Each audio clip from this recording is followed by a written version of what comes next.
oui, des gestes ancestraux, absolument. Alors, la céramique, d'abord, il faut qu'on précise. Parce que c'est un art au contour un peu flou, disons. Dans la mesure où, et surtout pour une raison très simple, c'est que le terme de céramique et le terme de poterie sont tous les deux utilisés pour définir au bout du compte la même chose, autrement dit, la transformation de l'argile après cuisson en un objet. Donc, soit en un autrement dit, des vases, des sculptures, des objets d'ordre artistique, ou alors pour des objets d'ordre utilitaire, domestique, des plats, des bols, voilà. Et pour la petite histoire, il faut savoir que la céramique est assez importante. Ça a été le premier art du feu, ce qu'on appelle un art du feu, autrement dit un art qui passe par la cuisson, donc par le feu. Et on remonte jusqu'à 29 000 ans avant Jésus-Christ pour trouver les premiers indices de céramique, d'utilisation de la céramique. C'est quand même assez dément, bien avant la métallurgie, bien avant l'histoire du verre, c'est assez dément. Et en fait, au jour d'aujourd'hui, quand on rentre dans des écoles qui enseignent la céramique... Il y a des écoles de céramique? Oui, il y a plusieurs établissements qui enseignent la céramique. Alors après, il y a deux choix qui s'offrent à vous. Soit en sortant d'école, vous vous dites « je veux en faire mon métier », soit vous vous dites « je veux faire une reconversion professionnelle et j'y vais ». Oui, ou alors c'est un loisir que vous pratiquez régulièrement. Absolument, exactement. C'est ce qu'on découvre. Donc, Charlotte. Comme la peinture sur porcelaine, ou... voilà. Comme plein de choses. Ou le macramé, ou la broderie. La broderie que je fais, Frédéric. Alors, entre cours de dessin, entre cours de tournage, entre cours de sculpture, on est vraiment au carrefour des pratiques ancestrales et de la modernité. Et je vous propose immédiatement d'entrer dans un établissement qui se trouve en région parisienne.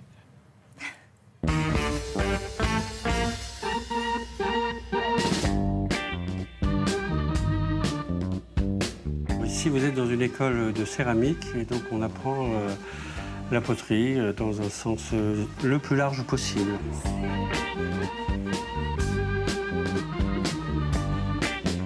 Ça va du simple cours hebdomadaire au stage en immersion qui va lui durer 5-6 jours, à des formations beaucoup plus longues qui vont durer 5 mois ou presque même 10 mois pour préparer un CAP.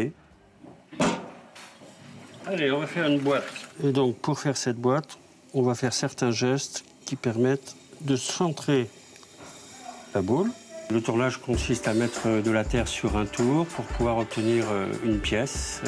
On va la creuser, l'écarter pour obtenir le fond de la pièce. Puis, il va falloir monter ces parois petit à petit avec des gestes très précis.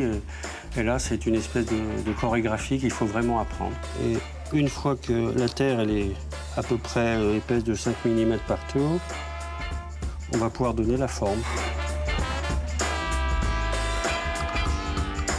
Dans cet enseignement, on va apprendre la physique et la chimie pour pouvoir calculer des recettes et des formules, des matériaux qui permettent de donner la couleur.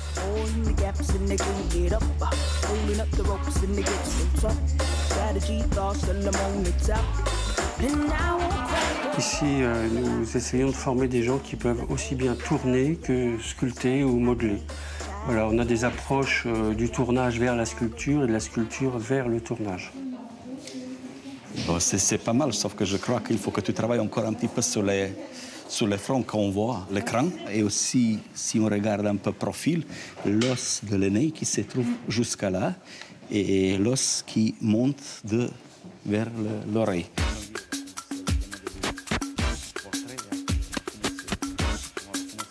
Une fois qu'ils ont le CAP, ils ont plusieurs possibilités.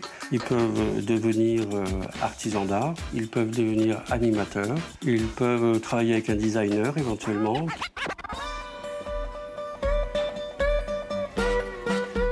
Il y a des émotions très particulières.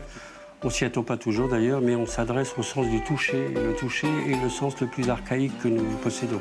Et donc là, il y a quelque chose qui se joue entre cette terre qui est toute ronde et les mains qui travaillent dessus.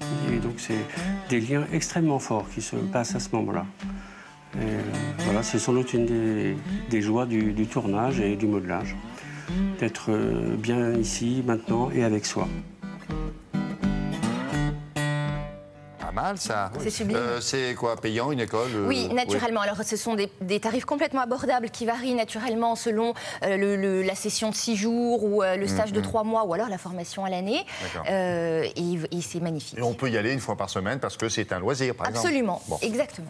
Merci beaucoup, Anissa. On va s'intéresser à un garçon dont je vous ai dit tout à l'heure.